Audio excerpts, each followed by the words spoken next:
अभिनंदन अछि सब दर्शक गोटा के एक बेर फेर से मैथिली किचन में।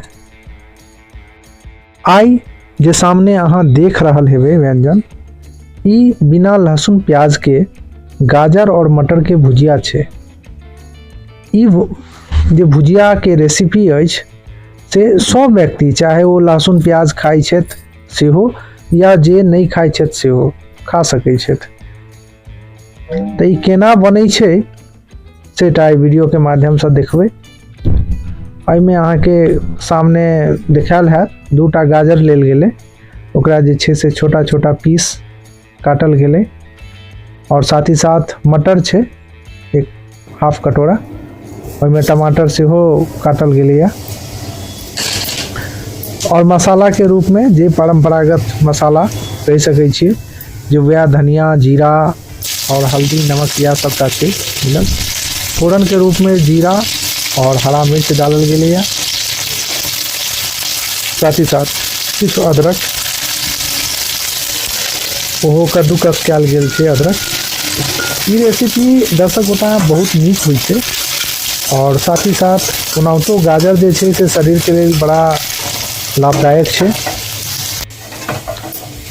और दुनू के मटर जे छै सेहो जे छै से बहुत लाभदायक छै। तो ई दुनू के जे छै मिक्सचर बहुत ही नीक होइ छै। मसाला जे छै से पहले ही भून लेल गेलै है। हाफ एमे जे छै से 1 चम्मच धनिया छै, 1 चम्मच जीरा छै पाउडर, साथ ही साथ टमाटर देल गेलै है, लाल मिर्च डालल गेलै है, और कश्मीरी लाल मिर्च, सॉरी देगी मिर्च कह देलहुँ। तो ओ जतेक जे मसाला छै सब के जे छै से मिला लेल गेलै है। ओकर बाद एमे गाजर डालल जा रहल छै। एहि गाजर के जे छै से एमे भूजल जेतै,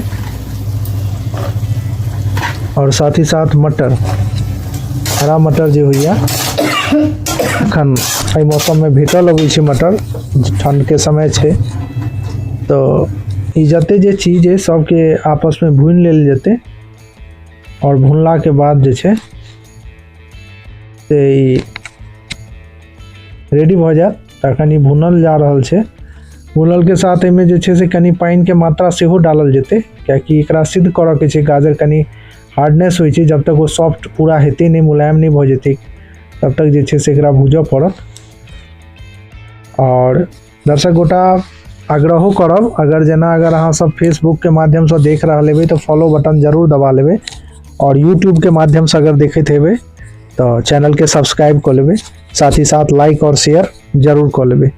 कमेंट के माध्यम से गोटा देख रहल हेबै जे वीडियो समाप्ति के कगार पर अछि। गाजर के भुजिया रेडी भ गेलै, और हम अपन वाणी के विराम जे छै से आब दऽ दै छी, और क्या कहि कऽ देब, जय मिथिला, जय मैथिली।